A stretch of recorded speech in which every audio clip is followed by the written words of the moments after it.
कहानी शुरू होती है एक छोटे से गांव से, जहां हर रात एक अजीब घटना घटती थी। गांव के बाहर एक पुराना बगीचा था, जिसे लोग भूल भुलैया बाग कहते थे। ये बगीचा दशकों से सुनसान पड़ा था, क्योंकि वहां जाने वाले कई लोग लापता हो चुके थे। एक रात गांव के स्कूल टीचर अजय अपने घर वापस लौट रहे थे।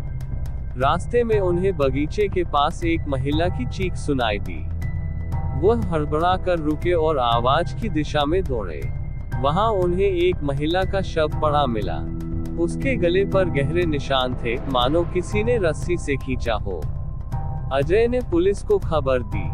इंस्पेक्टर सुनील इस केस की तहकीकात में जुट गए। लेकिन अजीब बात यह थी कि शव के पास किसी के पैर के निशान नहीं थे, न ही कोई सुराग। तहकीकात का पहला कदम। पुलिस ने गांव वालों से पूछताछ शुरू की। गांव के बुजुर्गों ने बताया कि यह बगीचा शापित है। उन्होंने एक पुरानी कहानी सुनाई। 40 साल पहले इस बगीचे में एक औरत, मीरा, को जिंदा जला दिया गया था। वह गांव के ही एक बड़े जमींदार के राज को उजागर करने वाली थी। तभी से उसकी आत्मा बदला लेने के लिए भटक रही है।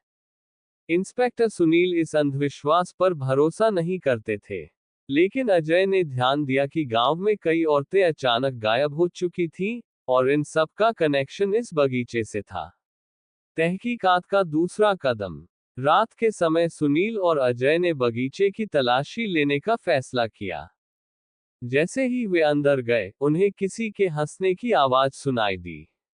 यह आवाज इतनी डरावनी थी कि अजय के रोंगटे खड़े हो गए। उन्होंने टॉर्च जलाकर आवाज की दिशा में देखा। वहां एक पुराना कुआं था, जिसके पास एक सफेद साड़ी में महिला खड़ी थी।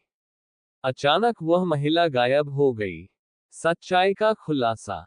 सुनील को ये यकीन हो गया कि मामला आत्मा का नहीं, बल्कि किसी चालाक इंसान का है। अगले दिन उन्होंने गांव के पुराने दस्तावेजों की जांच की। पता चला कि बगीचा जिस जमींदार के नाम था, वह अब गांव का सबसे अमीर व्यक्ति था। वह अपने काले धंधों को छुपाने के लिए इस भूत की कहानी का इस्तेमाल करता था।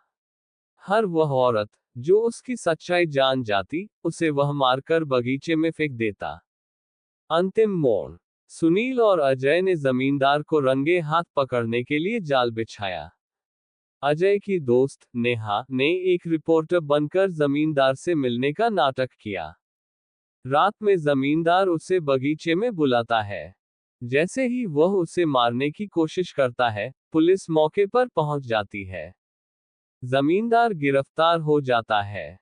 लेकिन इस केस के बाद भी बगीचे से मीरा की हंसने की आवाज कभी कभी सुनाई देती है।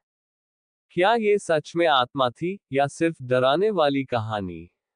ये रहस्य आज भी अनसुलझा है।